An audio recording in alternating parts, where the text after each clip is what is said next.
wizara yetu pendwa, tunakushukuru sana na tumepokea salamu za Mheshimiwa Rais. Milioni 60 sio jambo dogo, tena unazipata kwenye mashindano ya kimataifa. Tunakushukuru sana Mheshimiwa Rais kwa zawadi hii na hamasa kwa vijana wetu. Kwa kweli tuliishia kwenye hatua ya makundi na tunakuahidi msimu unaokuja tutavuka kwenye hiyo hatua na kwenda mbali zaidi. Lakini pia tunaishukuru serikali kwa ujumla wake katika support ya michezo. Tunaona jitihada kubwa ambazo zinafanywa na sisi kama Young Africans ni wanufaika.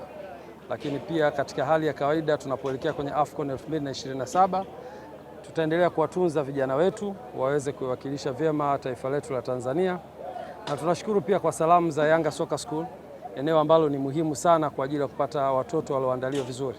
Tumezipokea salamu hizo na tutaendelea kuwatunza watoto hawa, na hivi karibuni panapo majaliwa watoto hawa watapata fursa ya kwenda kushiriki mashindano ya kimataifa ambayo tumeanza hii Soccer School Disemba mwaka 2025. Watakwenda ng'ambo kwa ajili ya kupata fursa ya kuonyesha vipaji vyao, na itakuwa ni sehemu ya kutoa fursa kwa vijana hawa kuonyesha vipaji na kujifunza zaidi ili kutengeneza uimara wa vilabu vyetu, lakini pia taifa kwa ujumla.